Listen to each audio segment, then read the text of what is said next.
Hi all, welcome back to my channel simply Vani. இன்னைக்கு ஒரு working day அப்போது morning 5 AM ஒரு 7 AM வரைக்கும் நான் என்ன பண்ணிகிட்ருக்கேன்றத பார்க்கலாம் வாங்க. ஃபஸ்ட்டு வேலையே வெளியே எப்படி இருக்குன்றத பார்க்கறது தான். வெளியே பார்த்திங்கன்னா பேக்யார்டில் ஸ்ப்ரிங் சீசன் ஸ்டார்ட் ஆனதுனால பேர்ட்ஸோட சவுண்டு ரொம்பவே அதிகமாக இருந்துச்சு. நீங்களும் அதை கேட்டு என்ஜாய் பண்ணுங்கள். இதை பார்த்தாலே இந்த டேவே ரொம்ப பீஸ்ஃபுல்லாக இருக்கும். இன்றைக்கி மார்னிங்கே பார்த்திங்கன்னா கொஞ்சம் ஃபாகியாக தான் இருக்குது. வெதரும் பார்த்திங்கன்னா 30 degreesல இருக்குது ஃபாரன்ஹீட்டில். ஸோ கொஞ்சம் கோல்டு வெதர் தான். ஸோ வாங்க இன்றைக்கி என்னென்ன பிளான் பண்ணியிருக்கேன்னு பார்க்கலாம். கொஞ்சமாக ஃபுட் ப்ரிப்பரேஷன்ஸை முன்னாடியே நான் பண்ணி வச்சுருக்கேன். பார்த்திங்கன்னா இன்றைக்கி சிக்கன் கிரேவி மாதிரி பண்ணிவிட்டு கொஞ்சமாக சாலடும் சப்பாத்தியும் கட்டலான்னு தான் இருக்கேன். வாங்க, அதுக்கு முன்னாடி எப்பவும் போல் சாமிக்கு விளக்கேற்றியாச்சு. இது என்னோட டெய்லி மார்னிங் ரொட்டீன் தான். ஸோ என்னெல்லாம் பண்ணுறேன்றதை நீங்களும் பார்த்து என்ஜாய் பண்ணுங்கள். ஒர்க்கிங் டேனாலே மார்னிங் ரொம்பவே பிஸியாக தான் இருக்கும். ஸோ ஃபஸ்ட்டு குக்கர் எடுத்தோடனே ஆல்ரெடி சிக்கனை போன்லெஸ் சிக்கன் தான் கொஞ்சமாக chilli powder, coriander, garam masala, salt, turmeric, தயிரும் போட்டு ஜிஞ்சர் கார்லிக் பேஸ்ட்லாம் போட்டு மேரினேட் பண்ணி ஃப்ரீஸ் பண்ணி வச்சுருக்கேன். இந்த மாதிரி சிக்கனை மேரினேட் பண்ணி வச்சுருந்தோன்னா காலையில் லன்ச் பேக் பண்ணும்போது கொஞ்சம் ஈஸியராக இருக்கும். அதுவும் இல்லாமல் நம்ம கொஞ்சமாக காரம் அதிகம் போட்டுடுறோம், உப்பு அதிகம் போட்டுடுறோம் இல்லையா, அவசரத்தில் அதெல்லாம் அவாய்ட் பண்ணலாம். அதுக்காக நான் இது எப்போவுமே பண்ணி வச்சுக்கிறது. ஸோ இந்த ஃப்ரீஸ் பண்ண சிக்கனோட வெங்காயம், தக்காளி, கஸ்தூரி மேத்தி, கொஞ்சமாக ஆயில் போட்டுட்டு எக்ஸ்ட்ரா மசாலாஸ் ரொம்ப தேவைப்படாது. கொஞ்சமாக தேவைப்பட்ட அளவு சில்லி பவுடர், டர்மரிக் அதெல்லாம் தேவைப்பட்டால் போட்டுக்கலாம். நான் இப்போ கொஞ்சமாக ஆட் பண்ணிக்கிறேன். சிக்கன் வேகத்துக்கு தேவையான அளவு தண்ணியை சேர்த்துட்டு குக்கரில் விசில் போட்டு ப்ரெஷர் குக் பண்ண வேண்டியது தான். ஆல்ரெடி சிக்கன் ஃப்ரீஸாக இருக்கிறதுனால எக்ஸ்ட்ராவாக கொஞ்சம் விசில் விடுற மாதிரி இருக்கும். இன்றைக்கி நான் ஒரு 5-6 விசில் வரைக்கும் விட்டுருக்கேன். ஏன்னா ஃப்ரீஸான சிக்கன் மெல்ட் ஆகி அப்புறமா குக் ஆகணும். சிக்கன் குக் ஆகிட்டுருக்க டைமில் கொஞ்சமாக சாலட் ரெடி பண்ணிக்கலான்ட்டு ஒரு பேன் வச்சு அதில் ஒரு ஸ்பூன் அவகேடோ ஆயில் சேர்த்துருக்கேன். நான் ஏற்கனவே வேர்க்கடலையும் கார்னையும் வேக வச்சு வச்சுருக்கேன். இது ரெண்டுத்தையும் நல்லா போட்டு கொஞ்சமாக வறுத்துக்கலாம்.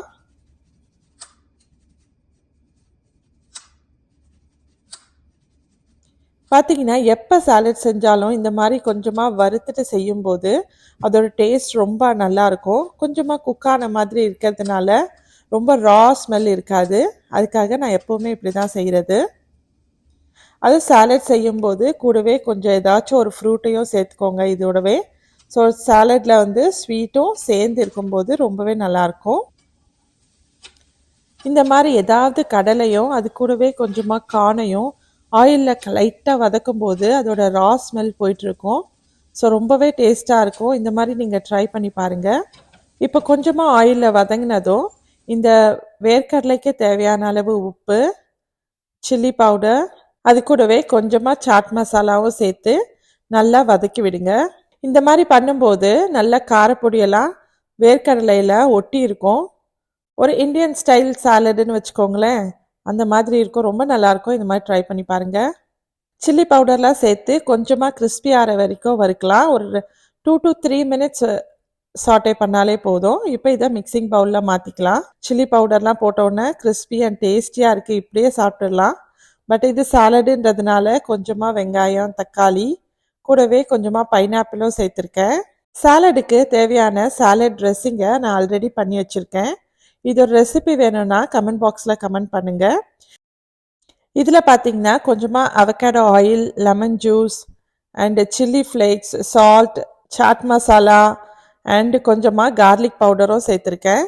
எல்லாத்தையும் நல்லா மிக்ஸ் பண்ணி வச்சுட்டு கடைசியாக கொஞ்சமாக அவகேடோஸும் சேர்த்துருக்கேன். அவகேடோஸ் டெய்லி சேர்த்துக்கிறது உடம்புக்கு ரொம்ப நல்லது. ஸோ இந்த மாதிரி சாலட்ஸை நீங்கள் கடலையை மட்டும் டெய்லி மாற்றிக்கோங்க. ஒரு நாள் சிக் பீஸ் யூஸ் பண்ணுங்கள், ஒரு நாள் பட்டாணி யூஸ் பண்ணிக்கலாம். அந்த மாதிரி யூஸ் பண்ணி நீங்கள் டெய்லி சாலட் செஞ்சு சாப்பிடுங்க. ரொம்ப நல்லாயிருக்கும். கடைசியாக கொஞ்சமாக கொத்தமல்லி தூவிட்டு சாலடை எடுத்து வச்சிடலாம். பேக்கிங்க்கு ரெடி ஆயிடுச்சு. எங்கள் வீட்டில் டெய்லி ஏதாச்சும் ஒரு சாலட் இருக்கும் மார்னிங் பிரேக்ஃபாஸ்ட்டுக்கு. ஆஃபீஸ்க்கும் நான் அதையே தான் பேக் பண்ணுவேன் மார்னிங் பிரேக்ஃபாஸ்ட்டு. அடுத்ததாக கீரை தான் செய்ய போகிறேன். இங்கே பார்த்தீங்கன்னா யூஎஸில் ஸ்பினாச் தான் கிடைக்கும். ஸோ அது கோகோனட் போட்டு செய்யறதுக்கு பதிலாக கொஞ்சம் ஆல்டர்னேட் பண்ணி வேர்க்கடலையும் எள்ளும் சேர்த்து செஞ்சுருக்கேன். இன்றைக்கி வெள்ளை எள்ளு தான் போட்டு செய்ய போகிறேன். ஸோ அதுக்கு ஒரு பேனில் கொஞ்சமாக வேர்க்கடலை எள்ளு அது கூடவே கொஞ்சமாக சோம்பும் சேர்த்துட்டு ட்ரை ஃப்ரை பண்ணிக்கிறேன். வேர்க்கடலை எள்ளு ரெண்டுத்தோட கலரும் கொஞ்சமாக சேஞ்ச் ஆனி கிறிஸ்பியாக ஆகும்போது அதை நம்ம எடுத்துட்டு பவுடராக கிரைண்ட் பண்ணிக்கலாம். தண்ணி எதுவும் சேர்க்க வேணாம். இது பார்த்தீங்கன்னா நார்மல் கீரை பொரியல் தான், குயிக்காக செஞ்சிடலாம். தேங்காய்க்கு பதிலாக கொஞ்சம் ஹெல்த்தியர் ஆப்ஷனாக இருக்கணுன்றதுக்காக வேர்க்கடலையும் எள்ளும் சேர்த்துருக்கேன். ஆனால் டேஸ்ட் ரொம்ப நல்லாயிருக்கும். நீங்கள் ட்ரை பண்ணி பாருங்கள் இந்த மாதிரி. இப்போ கீரை பொரியல் செய்கிறதுக்காக கொஞ்சமாக அவகேடோ ஆயில் தான் ஊற்றிருக்கேன். அதில் கடுகு உளுந்து எல்லாத்தையும் சேர்த்து வறுத்துக்கோங்க. தாளிச்சிட்டு கூடவே கொஞ்சமாக கார்லிக்கும் சேர்த்துருக்கேன். கார்லிக் கொஞ்சமாக பொரிஞ்சதுக்கு அப்புறமா வெங்காயம் சேர்த்துக்கலாம். வெங்காயம் பார்த்தீங்கன்னா ரொம்ப வதங்கணுன்ற அவசியம்லாம் இல்லை, கொஞ்சமாக வதங்கினாலே போதும். கூட காரத்துக்கு பச்சை மிளகா எல்லாத்தையும் சேர்த்து வதக்கிட்டு இப்போது பொடிசாக சாப் பண்ணி வச்ச கீரையும் சேர்த்துக்கலாம். இன்றைக்கி நான் சேர்த்துருக்கிறது ஸ்பினாச்சு. பார்த்தீங்கன்னா சால்ட்டை நான் ஃபஸ்ட்டு போடல, கடைசியாக தான் போட போகிறேன். ஏன்னா கீரை வதங்கும் போது அதோட குவான்டிட்டி கொஞ்சம் கம்மியாகும். ஸோ கடைசியாக நம்ம உப்பு சேர்த்துக்கலாம்.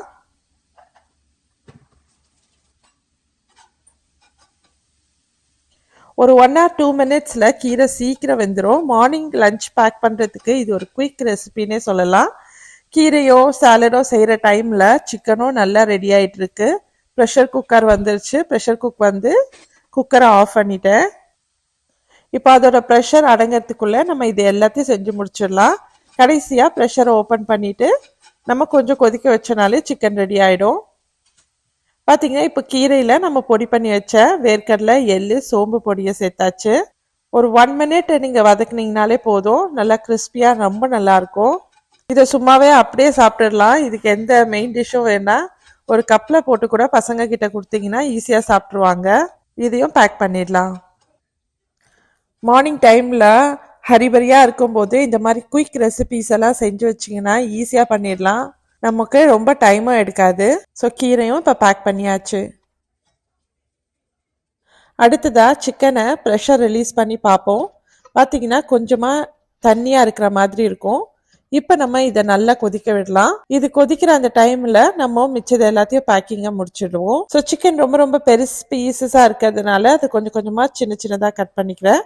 அப்படி சின்னதாக கட் பண்ணும்போது உங்களுக்கு மசாலாலாம் நல்லா இறங்கியிருக்கும் சிக்கனில்.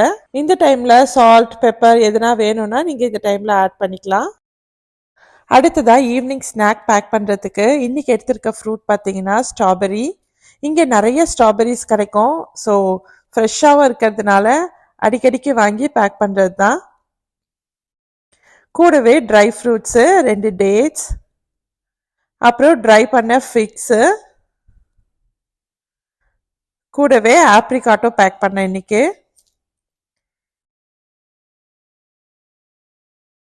என் பொண்ணுக்கும் என் ஹஸ்பண்டுக்கும் டெய்லி ஆப்ரிகாட் கொடுப்பேன். எல்லாருமே 2 ஆப்ரிகாட் சாப்பிடுவோம். ஸோ இதெல்லாம் பேக் பண்ணுறதுக்குள்ளே பார்த்தீங்கன்னா சிக்கன் நல்லாவே சுண்டி வந்துருச்சு. இது கூட உங்களுக்கு வேணும்னா கோகனட் மில்க் ஆட் பண்ணிக்கலாம். ஸோ சிக்கனையும் பேக் பண்ணிடுவோம்.